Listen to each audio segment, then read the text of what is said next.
अध्याय 1 कुरुक्षेत्र के युद्ध स्थल में सैन्य निरीक्षण। धर्मक्षेत्रे कुरुक्षेत्रे समवेता युयुत्सवः मामकाः पांडवाश्चैव किम कुर्वत संजय। धृतराष्ट्र ने कहा, हे संजय, धर्मभूमि कुरुक्षेत्र में युद्ध की इच्छा से एकत्र हुए मेरे तथा पांडु के पुत्रों ने क्या किया। तात्पर्य: भगवद गीता एक बहुपठित आस्तिक विज्ञान है जो गीता महात्म्य में सार रूप में दिया हुआ है। इसमें यह उल्लेख है कि मनुष्य को चाहिए कि वह श्री कृष्ण के भक्त की सहायता से संवीक्षण करते हुए भगवद गीता का अध्ययन करे और स्वार्थ प्रेरित व्याख्याओं के बिना उसे समझने का प्रयास करें। अर्जुन ने जिस प्रकार से साक्षात भगवान कृष्ण से गीता सुनी और उसका उपदेश ग्रहण किया, इस प्रकार की स्पष्ट अनुभूति का उदाहरण भगवद गीता में ही है। यदि उसी गुरु परंपरा से निजी स्वार्थ से प्रेरित हुए बिना किसी को भगवद गीता समझने का सौभाग्य प्राप्त हो तो वह समस्त वैदिक ज्ञान तथा विश्व के समस्त शास्त्रों के अध्ययन को पीछे छोड़ देता है। पाठक को भगवद गीता में न केवल अन्य शास्त्रों की सारी बातें मिलेंगी, अपितु ऐसी बातें भी मिलेंगी जो अन्यत्र कहीं उपलब्ध नहीं है। यही गीता का विशिष्ट मानदंड है।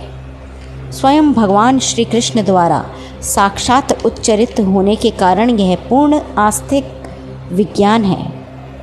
महाभारत में वर्णित धृतराष्ट्र तथा संजय की वार्ताएं इस महान दर्शन के मूल सिद्धांत का कार्य करती हैं।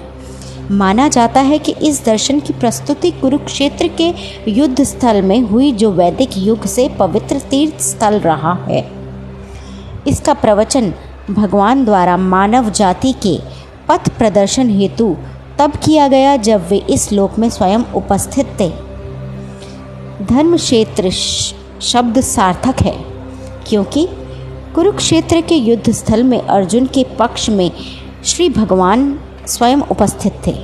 कौरवों का पिता धृतराष्ट्र अपने पुत्रों की विजय की संभावना के विषय में अत्यधिक संदिग्ध था। अतः इसी संदेह के कारण उसने अपने सचिव से पूछा, उन्होंने क्या किया। वह आश्वस्त था कि उसके पुत्र तथा उसके छोटे भाई पांडु के पुत्र कुरुक्षेत्र की युद्ध भूमि में निर्णयात्मक संग्राम के लिए एकत्रित हुए हैं। फिर भी उसी की जिज्ञासा सार्थक है। वह नहीं चाहता था कि भाइयों में कोई समझौता हो, अतः वह युद्ध भूमि में अपने पुत्रों की नियति भाग्य के विषय में आश्वस्त होना चाह रहा था। चूँकि इस युद्ध को कुरुक्षेत्र में लड़ा जाना था, जिसका उल्लेख वेदों में स्वर्ग के निवासियों के लिए भी तीर्थ स्थल के रूप में हुआ है, अतः धृतराष्ट्र अत्यंत भयभीत था कि इस पवित्र स्थल का युद्ध के परिणाम पर न जाने कैसा प्रभाव पड़े। उसे भली भांति ज्ञात था कि इसका प्रभाव अर्जुन तथा पांडु के अन्य पुत्रों पर अत्यंत अनुकूल पड़ेगा, क्योंकि स्वभाव से वे सभी पुण्यात्मा थे। संजय श्री व्यास का शिष्य था, अतः उनकी कृपा से संजय धृतराष्ट्र के कक्ष में बैठे बैठे कुरुक्षेत्र के युद्धस्थल का दर्शन कर सकता था। इसलिए धृतराष्ट्र ने उससे युद्धस्थल की स्थिति के विषय में पूछा। पांडव तथा धृतराष्ट्र के पुत्र दोनों ही एक वंश से संबंधित हैं, किंतु यहाँ पर धृतराष्ट्र के वाक्य से उसके मनोभाव प्रकट होते हैं। उसने जानबूझकर अपने पुत्रों को कुरु कहा और पांडु के पुत्रों को वंश के उत्तराधिकार से विलग कर दिया। इस तरह पांडु के पुत्रों अर्थात अपने भतीजों के साथ धृतराष्ट्र की विशिष्ट मनःस्थिति समझी जा सकती है। जिस प्रकार धान के खेत से अवांछित पौधों को उखाड़ दिया जाता है, उसी प्रकार इस कथा के प्रारंभ से ही ऐसी आशा की जाती है कि जहाँ धर्म के पिता श्री कृष्ण उपस्थित हों, वहाँ कुरुक्षेत्र रूपी खेत में दुर्योधन आदि धृतराष्ट्र के पुत्र रूपी अनवांछित पौधों को समूल नष्ट करके युधिष्ठिर आदि नितांत धार्मिक पुरुषों की स्थापना की जाएगी। यहाँ धर्मक्षेत्रे तथा कुरुक्षेत्रे शब्दों की उनकी ऐतिहासिक तथा वैदिक महत्ता के अतिरिक्त यही सार्थकता है।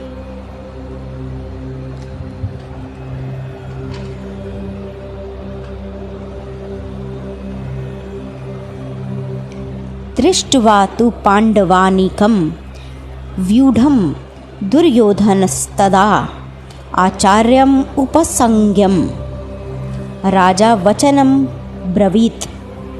संजय ने कहा, हे राजन, पांडु पुत्रों द्वारा सेना की व्यूह रचना देखकर राजा दुर्योधन अपने गुरु के पास गया और उसने ये शब्द कहे। तात्पर्य, धृतराष्ट्र जन्म से अंधा था। दुर्भाग्यवश वह आध्यात्मिक दृष्टि से भी वंचित था। वह यह भी जानता था कि उसी के समान उसके पुत्र भी धर्म के मामले में अंधे हैं और उसे विश्वास था कि वे पांडवों के साथ कभी भी समझौता नहीं कर पाएंगे, क्योंकि पांचों पांडव जन्म से ही पवित्र थे। फिर भी उसे तीर्थ स्थान के प्रभाव के विषय में संदेह था। इसलिए संजय युद्ध भूमि की स्थिति के विषय में उसके प्रश्न के मंतव्य को समझ गया। अतः वह निराश राजा को प्रोत्साहित करना चाह रहा था। उसने उसे विश्वास दिलाया कि उसके पुत्र पवित्र स्थान के प्रभाव में आकर किसी प्रकार का समझौता करने नहीं जा रहे हैं। उसने राजा को बताया कि उसका पुत्र दुर्योधन पांडवों की सेना को देखकर तुरंत अपने सेनापति द्रोणाचार्य को वास्तविक स्थिति में अवगत कराने गया। यद्यपि दुर्योधन को राजा कहकर संबोधित किया गया है, तो भी स्थिति की गंभीरता के कारण उसे सेनापति के पास जाना पड़ा। अतएव दुर्योधन राजनीतिज्ञ बनने के लिए सर्वथा उपयुक्त था, किंतु जब उसने पांडवों की व्यूह रचना देखी तो उसका यह कूटनीतिक व्यवहार उसके भय को छिपा न पाया। पश्येताम पांडुपुत्राणामाचार्य महतीम चमुम व्यूढ़ाम द्रुपद पुत्रेण तव शिष्येण धीमता। हे आचार्य, पांडुपुत्रों की विशाल सेना को देखें, जिसे आपके बुद्धिमान शिष्य द्रुपद के पुत्र ने इतने कौशल से व्यवस्थित किया है। तात्पर्य, परम राजनीतिज्ञ दुर्योधन महान ब्राह्मण सेनापति द्रोणाचार्य के दोषों को इंगित करना चाहता था। अर्जुन की पत्नी द्रौपदी के पिता राजा द्रुपद के साथ द्रोणाचार्य का कुछ राजनीतिक झगड़ा था। इस झगड़े के फलस्वरूप द्रुपद ने एक महान यज्ञ संपन्न किया, जिससे उसे एक ऐसा पुत्र प्राप्त होने का वरदान मिला जो द्रोणाचार्य का वध कर सके। द्रोणाचार्य इसे भली भांति जानता था, किंतु जब द्रुपद का पुत्र धृष्टद्युम्न युद्ध शिक्षा के लिए उसको सौंपा गया तो द्रोणाचार्य को उसे अपने सारे सैनिक रहस्य प्रदान करने में कोई झिझक नहीं हुई। अब धृष्टद्युम्न कुरुक्षेत्र की युद्ध भूमि में पांडवों का पक्ष ले रहा था और उसने द्रोणाचार्य से जो कला सीखी थी उसी के आधार पर उसने यह व्यूह रचना की थी। दुर्योधन ने द्रोणाचार्य की इस दुर्बलता की और इंगित किया, जिससे वह युद्ध में सजग रहे और समझौता न करे। इसके द्वारा वह द्रोणाचार्य को यह भी बताना चाह रहा था कि वह अपने शिष्य पांडवों के प्रति युद्ध में उदारता न दिखा बैठे। विशेष रूप से अर्जुन उसका अत्यंत प्रिय एवं तेजस्वी शिष्य था। दुर्योधन ने यह भी चेतावनी दी कि युद्ध में इस प्रकार की उदारता से हार हो सकती है।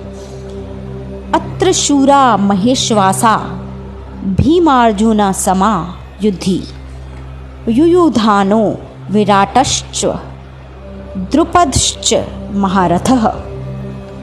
इस सेना में भीम तथा अर्जुन के समान युद्ध करने वाले अनेक वीर धनुर्धर हैं, यथा महारथी युयुधान विराट तथा द्रुपद।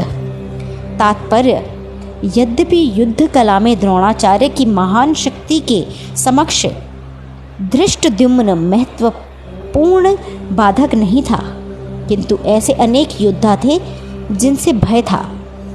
दुर्योधन इन्हें विजय पथ में अत्यंत बाधक बताता है, क्योंकि इनमें से प्रत्येक योद्धा भीम तथा अर्जुन के समान दुर्जय थे। उसे भीम तथा अर्जुन के बल का ज्ञान था, इसलिए वह अन्यों की तुलना इन दोनों से करता है। धृष्टकेतु शेकितानः काशीराजश्च वीर्यवान् पुरुजितु कुन्ती भोजश्च शैब्यश्च नरपुंगवः।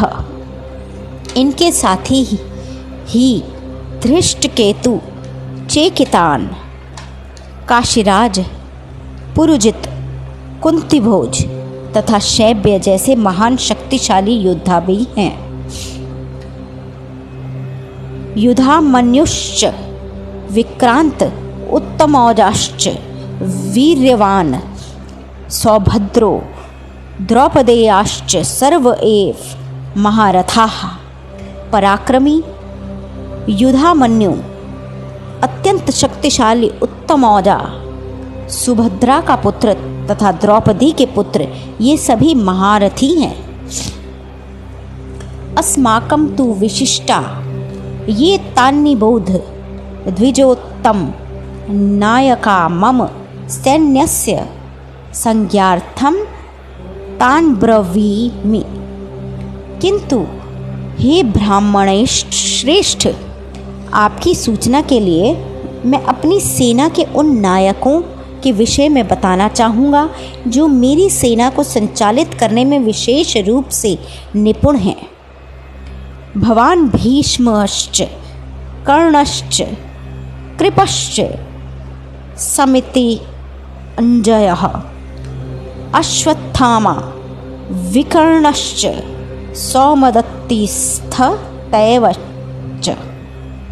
मेरी सेना में स्वयं आप, भीष्म, कर्ण, कृपाचार्य, अश्वत्थामा, विकर्ण तथा सोमदत्त का पुत्र भूरिश्रवा आदि हैं जो युद्ध में सदैव विजयी रहे हैं।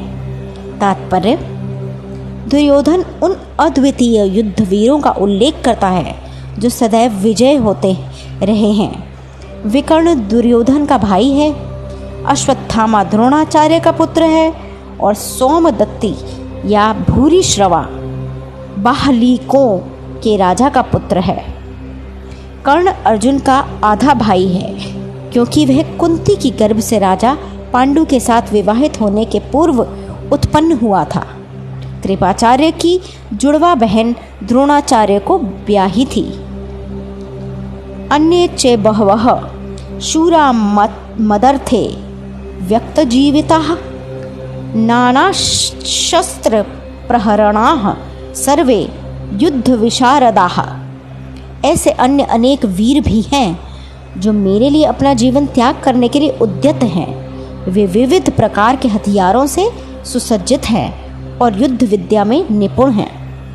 तात्पर्य: जहाँ तक अन्यों का यथा जयद्रथ, कृतवर्मा तथा शल्य का संबंध है, वे सब दुर्योधन के लिए अपने प्राणों की आहुति देने के लिए तैयार रहते थे। दूसरे शब्दों में यह पूर्व निश्चित है कि अब पापी दुर्योधन के दल में सम्मिलित होने के कारण कुरुक्षेत्र के युद्ध में मारे जाएंगे। निस्संदेह अपने मित्रों की संयुक्त शक्ति के कारण दुर्योधन अपनी विजय के प्रति आश्वस्त था। अपर्याप्तम तदस्माकं बलम भीष्माभिरक्षितम पर्याप्तम त्वदमे तेषां बलम भीमाभिरक्षितम।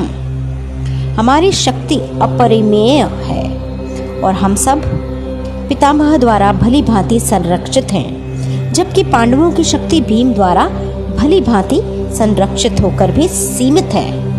तात्पर्य: यहाँ पर दुर्योधन ने तुलनात्मक शक्ति का अनुमान प्रस्तुत किया है। वह सोचता है कि अत्यंत अनुभवी सेना नायक भीष्म पितामह के द्वारा विशेष रूप से संरक्षित होने के कारण उसकी सशस्त्र सेनाओं की शक्ति अपरिमेय है। दूसरी ओर पांडवों की सेनाएं सीमित हैं क्योंकि उनकी सुरक्षा एक कम अनुभवी नायक भीम द्वारा की जा रही है, जो भीष्म की तुलना में नगण्य है। दुर्योधन सदैव भीम से ईर्ष्या करता था क्योंकि वह जानता था कि यदि उसकी मृत्यु कभी हुई भी तो वह भीम के द्वारा ही होगी, किंतु साथ ही उसे दृढ़ विश्वास था कि भीष्म की उपस्थिति में उसकी विजय निश्चित है, क्योंकि भीष्म कहीं अधिक उत्कृष्ट सेनापति हैं।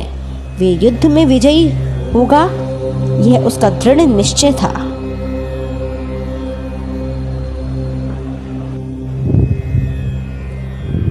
यहाँ पर दुर्योधन ने तुलनात्मक शक्ति का अनुमान प्रस्तुत किया है।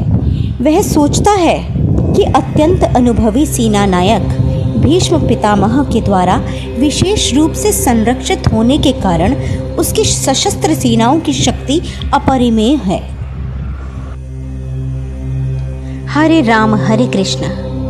हमारे साथ इसी तरह भक्तिपूर्ण आनंदमय यात्रा में बने रहने के लिए कृपया हमारे चैनल को लाइक, शेयर एंड सब्सक्राइब करें और कमेंट सेक्शन में सुझाव देना न भूलें।